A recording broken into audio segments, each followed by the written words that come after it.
Gerçi buna pek ihtiyaç yok, sesim duyuluyor ama kayıt için gerektiğini düşünerek elimde tutmaya devam edeceğim. Michele Rumiz bizim Slow Food'un merkez ofisinde Balkanlar ve Türkiye gibi çok önemli ve bizim için değeri tartışmaya ve konuşmaya bile gerek olmayan bir coğrafyanın sorumluluğunu yüklenen dostumuz. Bir taraftan biyoçeşitliliği, diğer taraftan geleneği, gıdayla bağlantılı geleneği, bu gıda geleneklerini yürüten, hayatta tutan gıda topluluklarının usullerini uluslararası bir iletişim ağı içerisinde konuşmak, bu sayede bir takım ittifakların kurulmasına, dostlukların kurulmasına vesile olmak ve birbirinden haberdar insan gruplarının tüketici, üretici, aracı, ahbaplıklar kurması aracılığıyla hayatta kalmayı imkanlı kılmak gibi herkesin aklına yatacak ancak yapması hiç de kolay olmayan işleri var. Slow Food genel olarak böyle herkesin gönlüne, kalbine çok yakın gelen ama nasıl yapacağız dediğimiz zaman da dur bir dakika deyip program oluşturmanın kolay olmadığı işleri yapıyor. O yüzden ben sıkı bir gönüllüsü, hatta gönüllünün ötesinde inatçı bir de parçası oldum.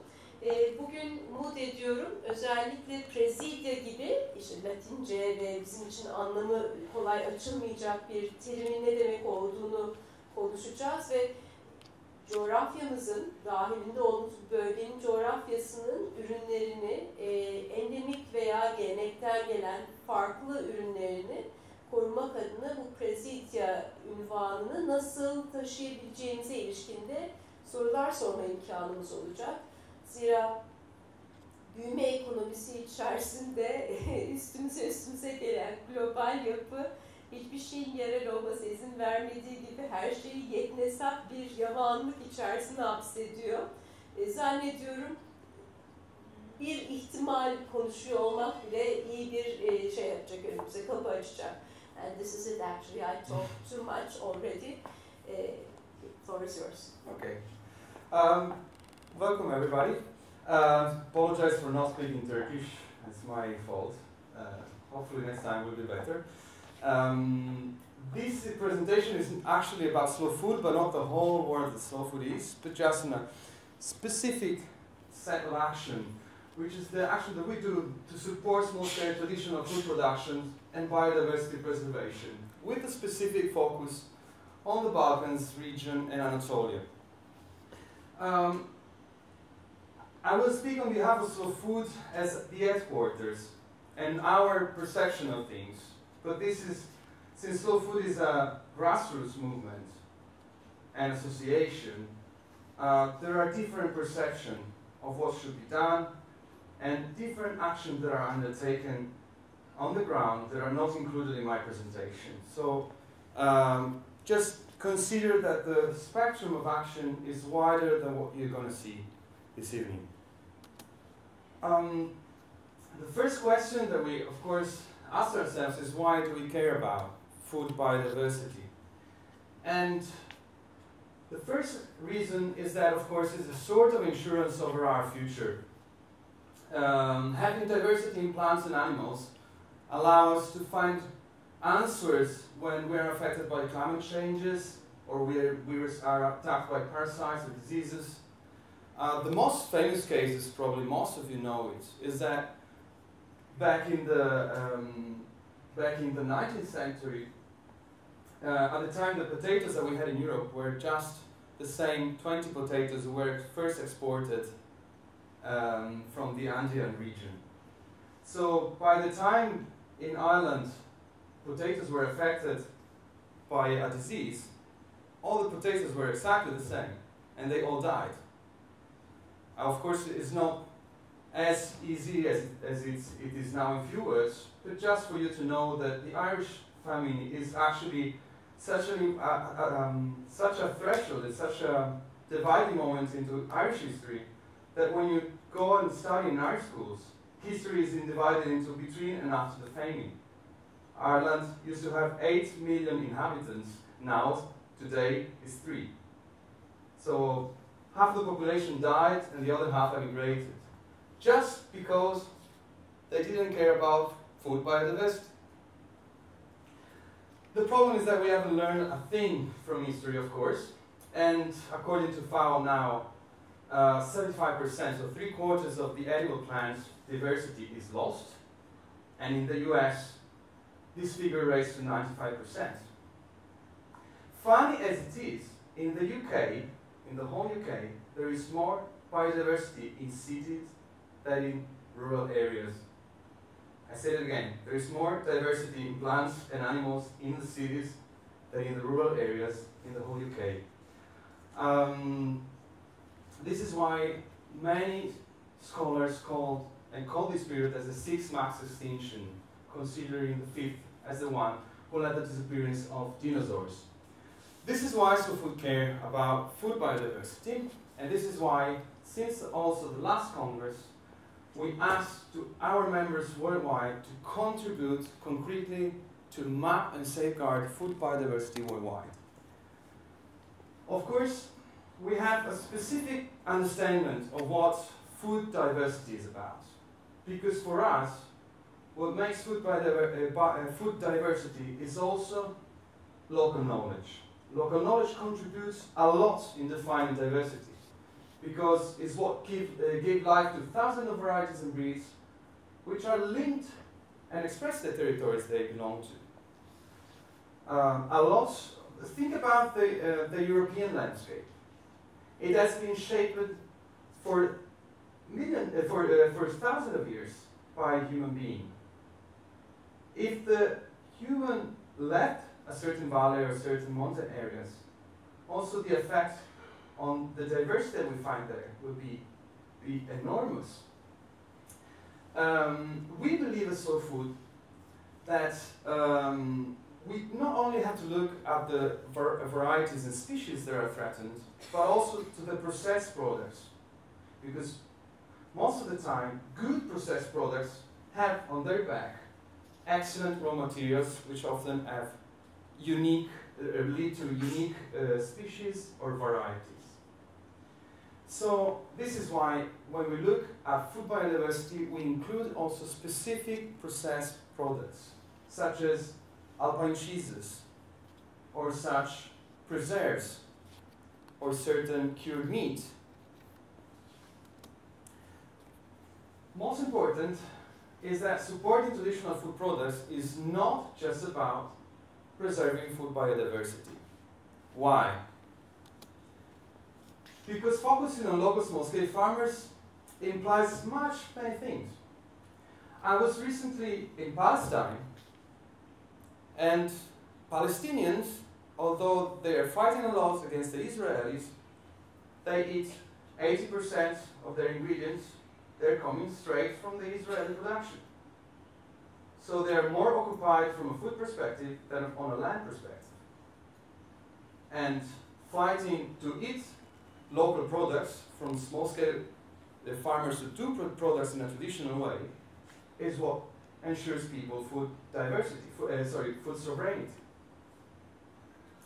I know that, for instance, here, the convivium of Slow Food Fikir Sahibi Damaklar has been trying to put up the issue of the buffalo herdings and buffalo meal production in the villages of Istanbul.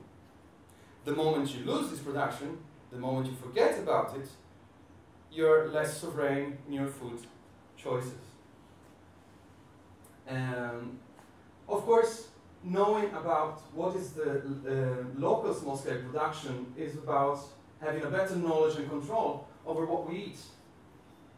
I can't know, it's impossible for me to know what it defines quality, for instance, of olive oil in Turkey, because I'm too far from where the olive oil is produced.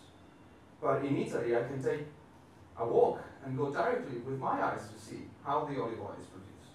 So I know better what defines quality, and I can be myself guardian of that quality. So why having food traveling so much if I'm not able to do the same? Fewer food miles, of course, is quite a big discourse now, and less transportation, less packaging, all the CO2 that is produced. And actually, most of the time, the local communities, when they are producing their food in a traditional way, they are preserving the local landscape. For those of you who were here yesterday, you've seen an amazing picture from the Fertuna Valley. And most of this valley is shaped completely by local animals, mainly sheep, who have been grazing on the steep meadows of the valley. The moment you don't have any more cheese production or meat production, you no longer have the sheep. The moment you have no longer have the sheep, the forest eats everything. Or maybe it's also the moment when politicians arrive and have good development projects such as dams and power plants. So it leads to abandoning the territory, and abandoning the territory is about wasting rural landscapes. And of course, because of this very simple reason, it's quite egoistic in a way, which is simply that it tastes better. If products are from nearby, they taste better. It's impossible, for instance, to have good dates in Italy, which is a fruit that I love a lot. And conversely, it's nearly impossible to have good cheeses when I go and visit my friends in Palestine. This is why Slow Food has established in 1996 the project of the Ark of Taste. The Ark of Taste is a catalogue. So it's a list of foods that are at risk of being lost because they suffered the competition from industrialized food system. So it is a catalogue of exceptional gastronomic products in danger of disappearing. And the good thing about this Ark of Taste project, on which we are really focusing on as Slow Food at the moment, is that everyone is entitled to submit an application, every one of us. And there's so much to discover, actually. And of course, then, any application is discussed by an international Ark of Taste commission who accept or refuse the application received. There are more than 1,000 registered products on the Ark of Taste at the moment worldwide. Do you want to know how many from Turkey? 2. It's ridiculous. We need more. So we need the help of every one of you to help us this number raise worldwide level, but especially Turkey. You have one of the most outstanding food tradition in the world. You can't be represented by just 2 products. We believe in the Ark of Taste project also because we believe that knowing our own food diversity is the first step in any action that we're trying to do to promote our territory, our culinary heritage, and our local community. How many times we hear that, I don't know, what was the product, definite, pekmez? Yes. Yeah. Everybody, many communities claim to have the best pekmez. But can we actually go and understand why the pekmez is better in certain places than others? Can it be possibly that the ingredients behind are better in one place than in another one? This is an issue when it comes to gastronomy and culinary that is particularly important. In Italy, we keep saying that we have an excellent food tradition, but we keep importing ingredients. What's left of our gastronomy? If potatoes come from Spain, if tomatoes come from Spain, the olive oil from Greece, what's left of our gastronomy? It's no longer exact gastronomy. So the moment we're trying to preserve our heritage, our cultural heritage, we have to look at the products that make this cultural heritage possible. And the second thing, because apart from the proud aspects of talking about our gastronomy and culinary heritage, is the reason is that if we know what's left on the ground and the products that we can rely on, we have the key elements for any other action related to preserving the rural life and local communities, from Presidia to establishing gardens, to 0 kilometers market or chain supply markets, to education activity projects. Think about the difference about having a garden in a school with seeds coming from everywhere, and think about having a garden in a school with seeds selected from the local village. The difference, of course, in what you can achieve in terms of education is huge. And then there is another project that we push a lot. It's that of Presidium. What's the difference between an Argotaste product and a Presidia project? Well, as I said, the Argotaste is a catalog, it's a list, it's something written on paper, and deals with products only, while Presidia are projects. They deal with people, and they deal with supply chains, for the simple reasons that recording what we have on the ground most of the time is not enough to save those products. Well, we need to engage with the local people to achieve sustainable development. Slow Food Presidia are projects designed to concretely sustain quality production at risk of extinctions. We have one in Turkey actually at the moment, which is the CS Bulgur wheat from Kastamonu region. And the aim is exactly that of the project, is that of improving the product quality and its promotion. So as I was explaining right before we're meeting now, if you want to safeguard a product which is facing extinction, there are two things that you need to do. The first is to make sure that people want it again. And to do so, you have to promote it. Possibly at the local level, then at the national level, and if there's a market, also at the international level, although it is less relevant. The second thing we have to do is to ensure that the name corresponds to a certain standard quality.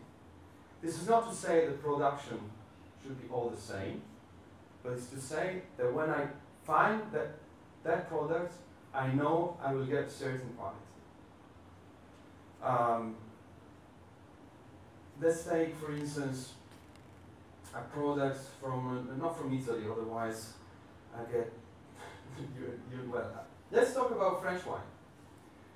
Why we usually refer to French wine as good wine? Because they have established reputation.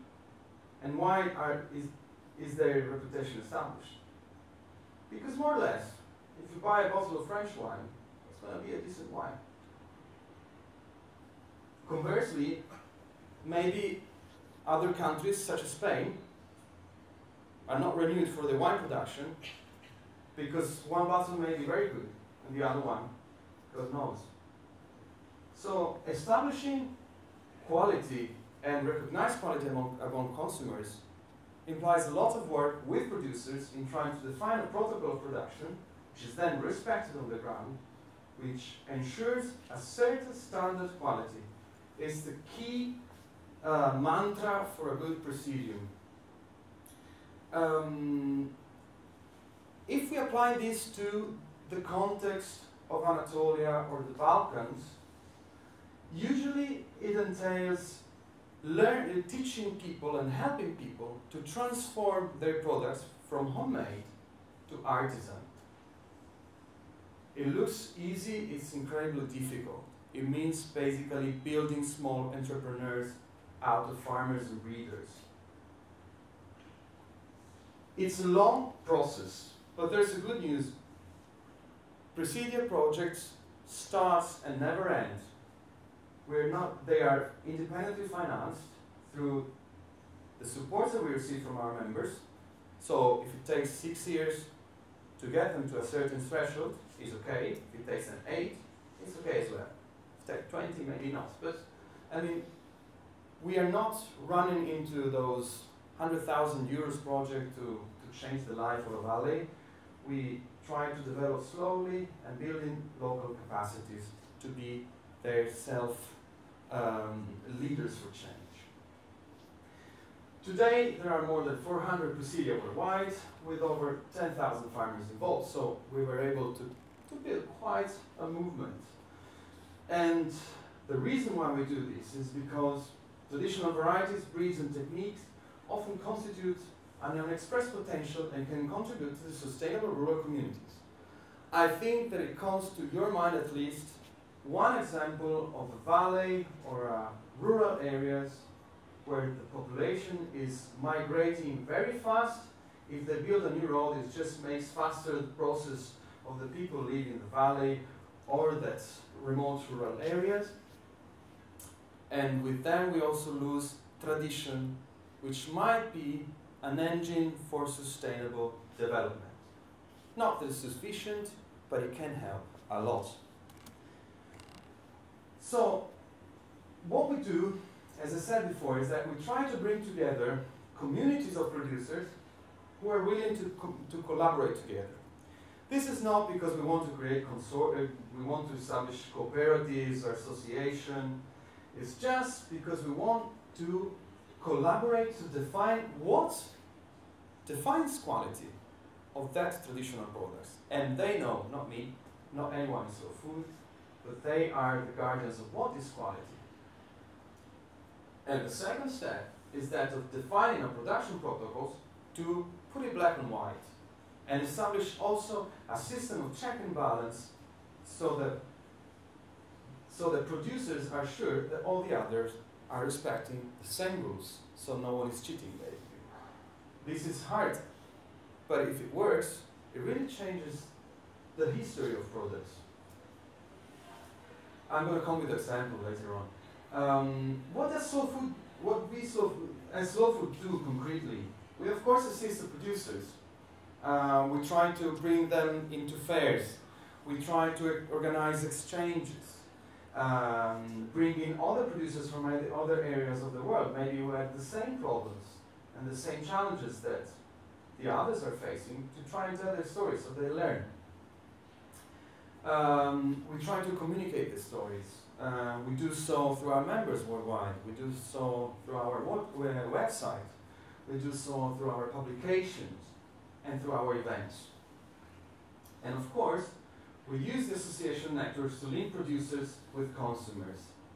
And this is the case, for instance, of our members in Foča, who decided to establish a farmers market based on small-scale production of the area, just because they were afraid of not finding and not being able anymore to find the wild hares that were used to be. So they start gathering and gathering producer of these wild hares, and in the end they found themselves with a weekly market, which is one of the best markets I've seen so far. So how do we select procedure? There are certain, of course, rules, and the first important being people, because as I wrote before, you don't do development with products, you do it with people. As Slow Food, we are of course interested in products of high quality, but it's not me as, again, defining what quality is defined by local practices and traditions. So a taste that is good for me might not be good for the local people, and vice versa. Related to quality is also the idea that quality is not something objective, cannot be defined by measurements. It relates to culture, it relates to history, it relates to a terroir, it relates to environment, it relates to social patterns, and everything else in building the narrative aspects of the quality of products. Sometimes you see a lot of people trying to make blind tasting about wines or cheeses, trying to define which was the best. We as Slow Food are not interested in this at all. We want our eyes wide open when we decide what defines quality and what's not. Definitely blind tasting is probably the farthest thing from Slow Food that I know. Usually, actually, as for defining a Slow Food Presidium, what matters is also defining, choosing groups of producers which are mainly small-scale producers, for the simple reason that we want our projects to have also a social aspect, not just an agricultural or production concerned, but we are concerned also in providing development for people that are actually needing that development. The risk of extinction is what I mentioned already with the Ark of Taste. And of course, we try as much as possible to build environmental and social sustainability. Yeah, but why do we do all that? Of course, because we are trying to build the economies of our rural communities. Because we are trying to set environmental objectives, such as defending local biodiversity, increasing food production in sustainable ways, but also social objectives, such as improving the social role of producers. One of the most important things that we're trying to achieve with small-scale farmers from throughout the world is to give them the chance to be protagonists, to feel that the heritage that they have in their hand is something that has a value, to build their self-consciousness. And frankly speaking, I think we are quite good in this. And of course, self-consciousness means also strengthening producer cultural identity. They must be fierce about their own production. Most of the time, rural communities really feel as they were forced to do certain production, as they were doing something related to the past. They are sometimes observed as B-class citizens. It happens many times. While our effort is exactly that of making them the guardians of food biodiversity, which actually, there's nothing humble in that. Some examples. This is preserves that is produced still by a group of women in the southeast corner of Macedonia. This product was nearly extinct, and the reason is that producing this preserve is very, very tough. As you know, wild figs have a substance in it which makes it basically toxic. You don't need wild figs.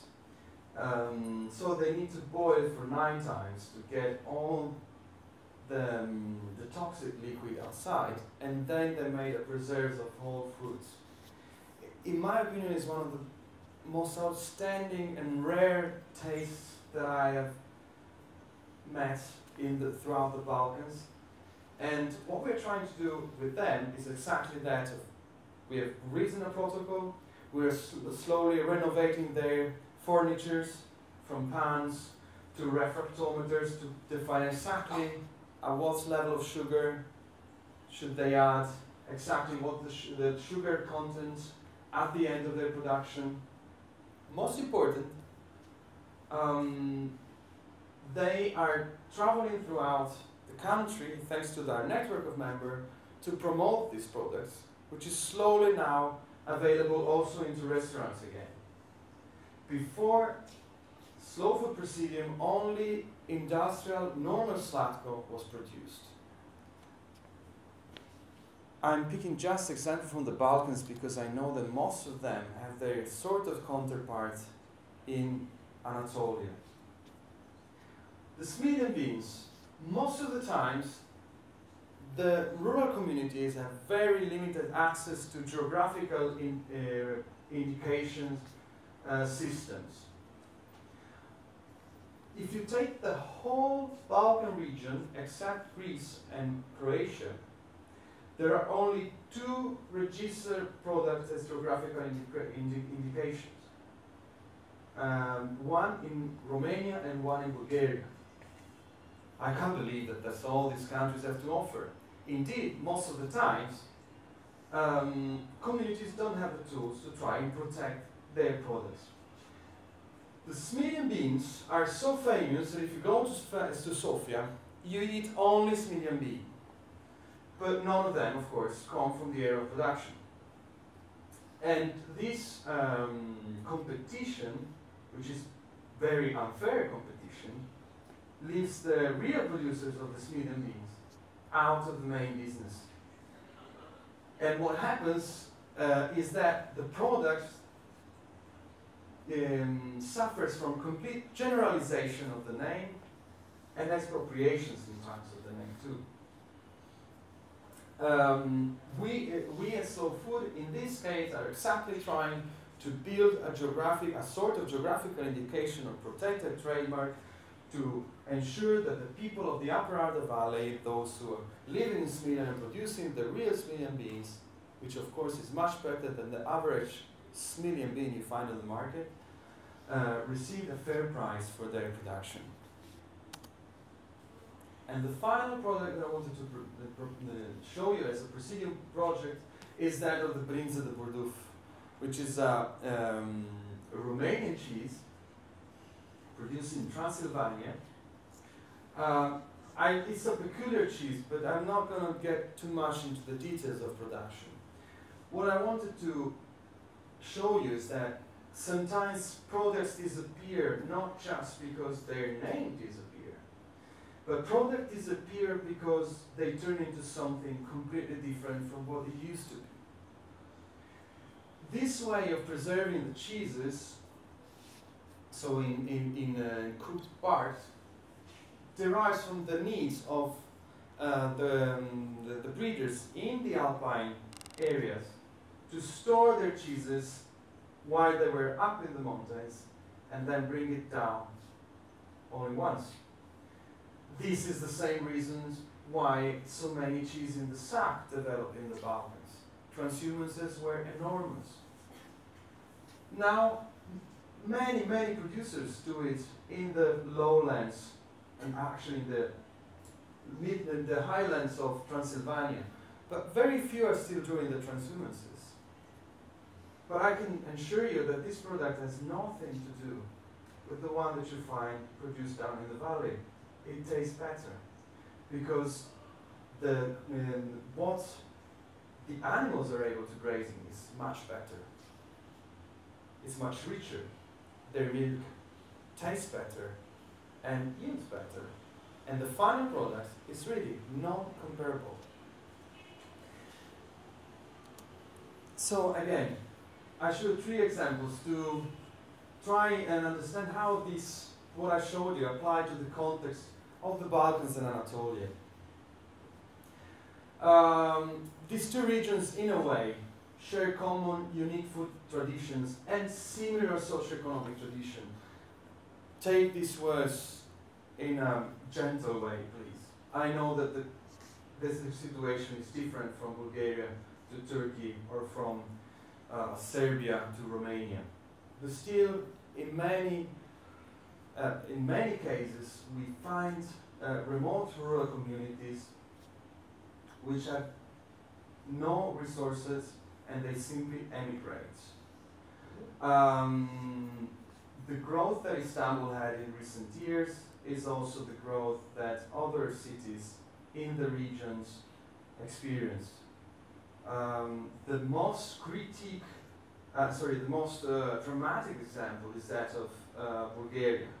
Bulgaria had 9 million, nearly 10 million inhabitants when communism ended, and now Bulgaria has only 8 million inhabitants, and in the time being, the city of Sofia grew from not even 1 million to 2 million people. So it means that basically 2.5 million people left the countryside. Usually the reason why people leave is because there are inadequate policy frameworks supporting rural communities, and for what concerns what we are interested in, there is a lack of adequate policy frameworks supporting local food productions. Cheeses, again, is a good example of that. Most of the times, no one cares about providing the rural communities with facilities where to produce their cheeses in a traditional but hygienic way that respects the rules and regulations of certain countries. Most important from Slow Food perspective, which is also, don't forget, Slow Food is a cultural association. Anatolian Balkans share what I personally call food paths, that products that simply traveled a lot, and you find them throughout these 2 regions. Cheese in the sack or tulum is one of them. It changes, of course, in the recipe, but the whole tradition remains. And this, of course, poses new challenges when defining strategies to safeguard these foods. Again, the Foce Convivium leader came to me and said, we have to do something to safeguard Tarhana. And I agree. But this implies quite a change in strategy, because Tarhana is quite a wide world of production. It implies many different traditions and many different recipes. It's very spread, but at the same time it's endangered. So the challenges that we're facing in these two regions resemble in a way. This is why, on the Balkan side, we created and launched the Terra Madre Balkans network, exactly to safeguard its common gastronomic heritage and rural tradition from the devastating impact of globalization. And when I say devastating, it's truly devastating. If you go to Sofia, if you go to Bucharest, if you go to also Belgrade, you will notice that the average food that you get is first of very low quality, two fully international. And to eat proper food, you have to be invited into houses, in rural areas, of course. The only realm which were not touched by communism. So our prime goal in this network is to promote sustainable development in rural areas by helping local small-scale producers to access and find markets for their traditional food produces, which is the whole thing I've been trying to explain before. We do so in three ways. We lobby for national and EU rules and regulations, contributing to include these farmers' production into the real market. I think you're having the same problem here in Turkey with regards to many products. Many of food production, especially the most complicated one, the one related to meat and to animal production, they're not legal. They're simply allowed. But this is, to the sensitivity of the government. Then one day maybe they change their mind, and a big bunch of producers find themselves with a product that is completely illegal. And believe it or not, staying in the grey market, so in the grey area, is not sustainable. You can last 2, 3, 10 years, but sooner or later, you're going to disappear. No one wants to run anymore the risk of running into the grey area of food production, of course. The second thing that we're trying to do is promoting this food and taste education to increase the demand for these products. Again, in order to recognize these qualities, you need to be educated consumers. And if you don't understand the difference between a GMO food and from a GM food and a non-GM food, there is nothing I can do to safeguard whatsoever gastronomy, whatsoever rural heritage, whatsoever healthy food. And of course, as I thought about the priority in terms of the arc of taste and mapping our local food heritages, this is also one of the priority we have as Terra Madre Balkans. What we do actually, because these were very nice words, but how we put that in practice? Well, first of all, we try to gather all these countries together to promote their image and their products as a whole, as a network. Taken alone, they couldn't make the difference. If they work together, they can. And now this network of over 1,500 members, which also counts chefs, food communities, food and taste education programs in schools. And the nice thing is that we were able to build it so that this network is fully horizontal, there is no hierarchy. There's just coordination, but no one tells no one what to do. And liquid boundaries, which is why Turkey gets in and out as far as our members want to be in and out of this network. Of course, Turkey is part of the Balkans in a way, geographically speaking. But the set of arguments that we try to engage with as the Mother Balkans sometimes are good for Turkey too. Of course, depends on the sensibility of our members, so we leave to them whether they want to attend these events or not, and to participate in our campaigns or not. Mother Balkans is a meeting. We gather every 2 years. We did the first 2 editions in Sofia. 2014, we're going to be meeting in Dubrovnik in Croatia because we see it as a touring event, like the Olympic Games in a way. Not that big though. And why not? We hope to do this event in 2016 in Istanbul. Mother Balkans as a network provide mutual support and exchange of experience. And I can give you a lot of examples. We've seen one is Slatko, and Slatko, which basically means sweet, is a technique of preserving the whole fruit, which is widespread, and is probably also Ottoman origins. But the way that the communities were able to preserve and to keep the quality of their preserves changes from community to community. So what we did was we invited in Macedonia one of the producers from a Slatko Presidium we have in Bosnia, from local varieties of plums, to explain the women of the Presidium in Macedonia what was her path in terms of building the quality of her production and to promote her product.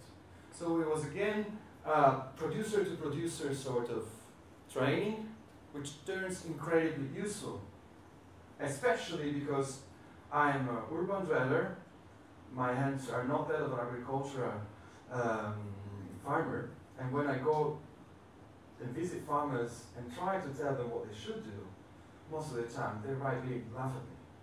But if they listen to stories from farmers, they're more likely they will listen to their stories. As Mother Balkans, we try to provide support for advocacy campaign. And this is the case for instance, the fair campaign that has been undertaken and is undertaken here by the Fikir Sahibi Damaklar convivium. But this is also the case we were discussing before about the Search and Ask campaign in Croatia, which is a major campaign launched by one of our local convivium to safeguard one of the hills surrounding Dubrovnik, which is going to be nearly demolished to build a huge golf resort. And of course, Slow Food Dubrovnik has 40 members and relies only on its own strength. But if 1,500 members shows behind to support the others in Dubrovnik with actions, through fairs, through events, they gather strength. This same is valid for joint events. We are trying, and we will hold the day 17 to 20 of October, the Lufer Bayrami, which this year will also strongly relate to the Slow Food International campaign, making a slow fish event in Istanbul. And we plan to invite here representatives from the fishing communities and academicians from throughout the Balkan regions, involving also the rivers and also from the Mediterranean. So this is about, for us, building networks. And last, since I think I spoke for too long, what's the role of Istanbul in all this? Of course, as I said before, our network is horizontal, there is no hierarchy, but as a matter of fact, Istanbul has 20% of the population of Turkey, if not more, and is 1/5 of the size of the whole Balkans in terms of population. So it is a normal, natural hub for all these two regions, and this is why for us it's very important to try and grow our network here in Istanbul and make it a real hub for all these food communities that are spread throughout Anatolia and the Balkans, to try and truly make here in Istanbul our members the sort of megaphone for their needs. Because in most cases they don't have the tools to do so. They don't have the audience to do so. But if we have them, we can truly make difference, not just in Istanbul. So, that was my presentation. Thank you very much for your patience. If you, any questions, I'm here.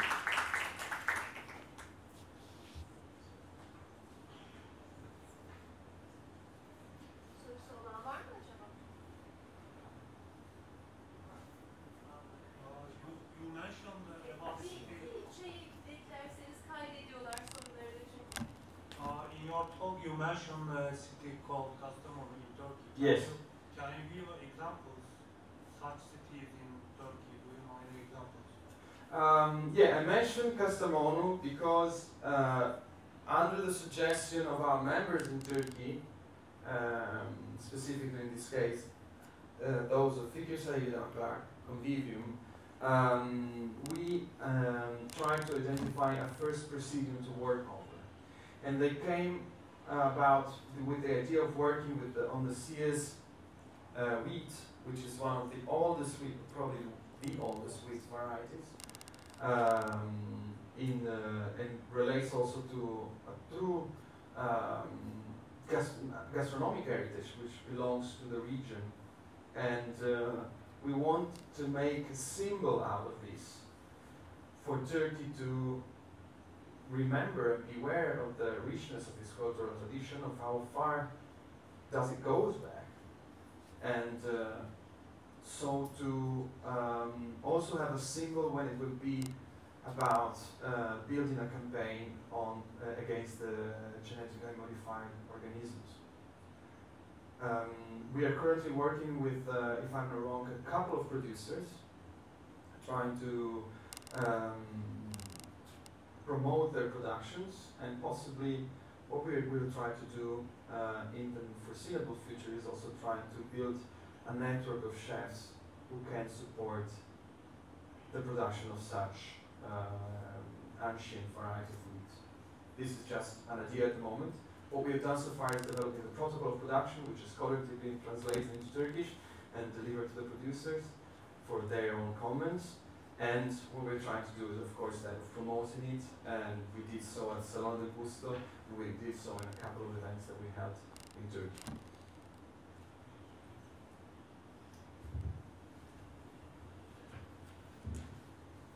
Is the Presidia can be asked only for a product, or also maybe a tool or a technique that, you know, the traditional technique is maybe about to die, or it's only about the product? No, it's it's absolutely about processing foods as well, very much indeed.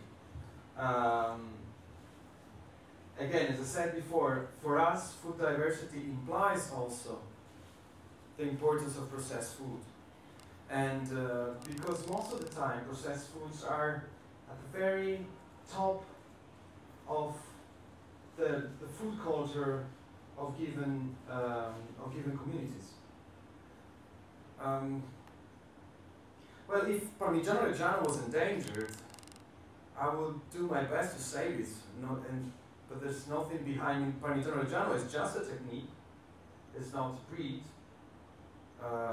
It's not a specific grass that the cows eat. It's just the technique. And since most of the time the technique itself interacts very much with the environment. Think about wine, think about a lot of products which relies, again another example, the slatko you've seen from the wild figs, its peculiarity is also in the fact that the draining of the toxic liquid from the figs is done without the use of massive water, because they don't have such resources. If you go to Albania, where they have such resources, so they have a lot of water, they do a sort of wild fig slatko, but they do it with a lot of use of water. And so the environment shapes very much our techniques. And most of the time, the diversity of our techniques reflects the diversity of environments that's behind.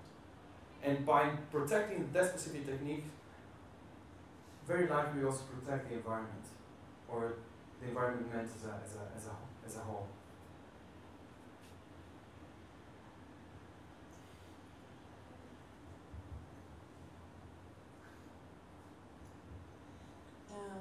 We have a common question with my friend. How do you evaluate, how do you review the campaigns run by Slow Food Turkish convenience? I mean, what's the opinion of Slow Food International about the campaigns running here?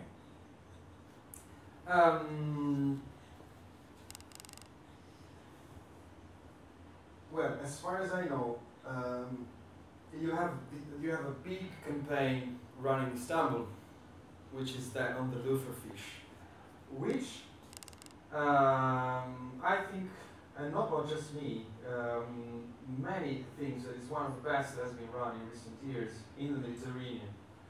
And I think that the reason which makes so successful this campaign is that it chooses a specific symbol, which in the end makes this campaign not just a general blah blah around fishing and fish stocks and sustainable fishing, but is actually, it brings it all back to the issue: I want to keep eating the loofah in the future. I want to give my children the same possibilities that I had. And in a way, the campaign around the loofah is a sort of procedure, because although the two project works in a different way, we're not developing a protocol of production, but asking the fishermen to fish just the fish which is at a certain stage, 24, makes it, in a way, a sort of protocol of production. Fishing the loofah only in certain seasons is a protocol of production. But then you're not running after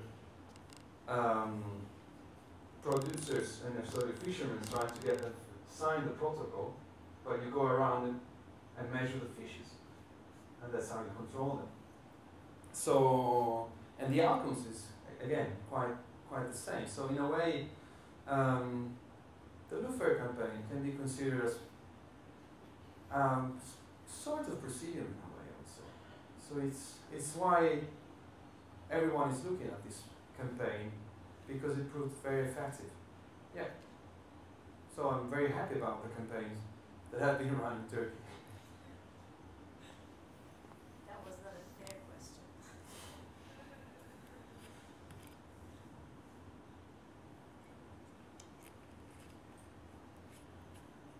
Şu sayede herkes Prezidiumu nedir anladın mı yani? Aynen. Güzel bir şey soruyorsa çünkü. Okay. Thank you so much. Thank you very much.